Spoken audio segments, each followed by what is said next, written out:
Patriots are preparing for their 9th AFC championship in Tom Brady's 13 full seasons as a starter. That's not too bad. It's better than everybody else. And for the Patriots to advance to their 6th Super Bowl of the current era, they're going to have to get through the Colts. And before we get to that, let's discuss the week down here at Gillette Stadium. It started with an all-timer, just one of the greatest playoff games you'll ever see. The Pats beat the Ravens 35-31.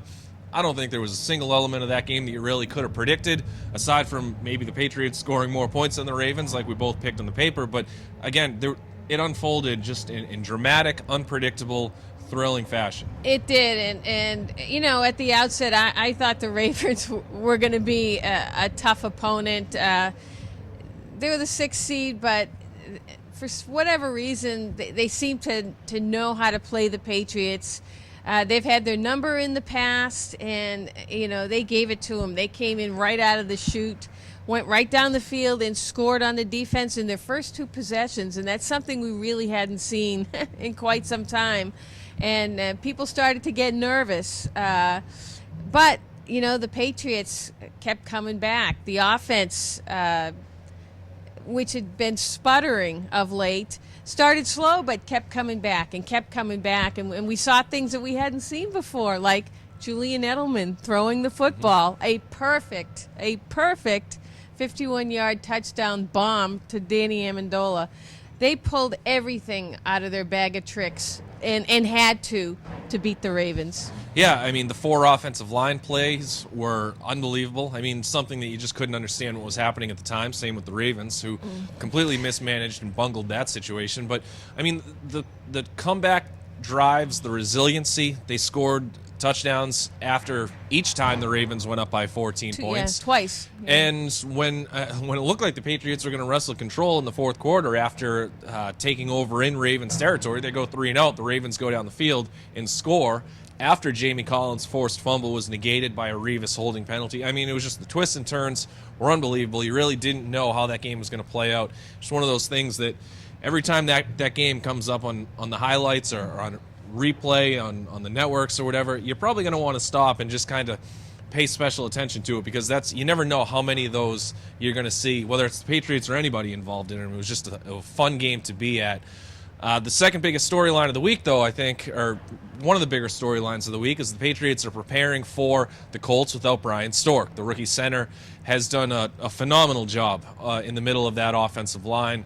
The Patriots are probably going to stick with the rotation on the offensive line that they finished the Ravens game with, using Ryan Wendell inside at center, which is really his natural position, bringing Josh Klein off the bench to play right guard, keep Dan Connolly at left guard to help Nate Solder out, and credit Josh Klein and that offensive line for coming together, just because Brady was sacked in his last 2 snaps, really, before, or the first snap, I think Stork was injured, he was sacked, and then the next snap, Brady was sacked again, but not again, and only hit 3 times in the second half.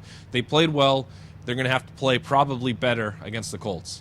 Yeah, and again, we're looking at the offensive line, and I'll tell you, if it was the Broncos, I might have been a little more concerned with the big pot roast in the middle there. I mean, the Colts aren't really known for their pass rush, but, you know, with a kind of a mix and match offensive line, it's still a concern. But again, going forward, you know, we'll just have to see. It's not what you want without Stork there, but they're going to have to make do. So now let's take a little more of a close look at this Colts game. A game where I don't think many people are predicting this to be a close one. Andrew Luck, in his 3 games against the Patriots, 3 losses, 8 interceptions, all 3 defeats by at least 21 points. It's back here at Gillette Stadium. Patriots handled the Colts 42-20 at Lucas Oil Stadium earlier this season. They eliminated the Colts last year here at Gillette Stadium. I don't know if it's looking at this Colts roster, I don't know why it should be any different.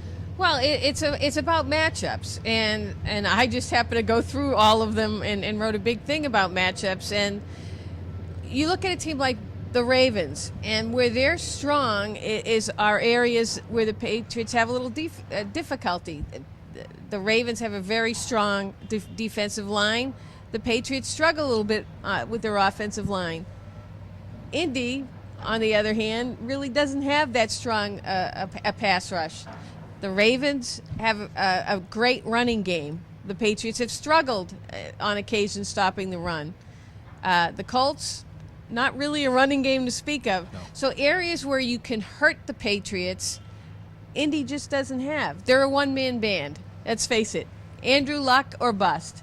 If Andrew Luck is having a great day, chances are Indy has a chance to beat you. But as we've seen, because it's all on Andrew Luck's shoulders, he makes mistakes. Mistakes lose games from where I come from. Especially, and where Bill Belichick comes from. Yeah, especially at this time of the year. So we'll see how that game unfolds. To follow all of our coverage leading up to and running through the game, you can follow our work on the Blitz blog and BostonHerald.com.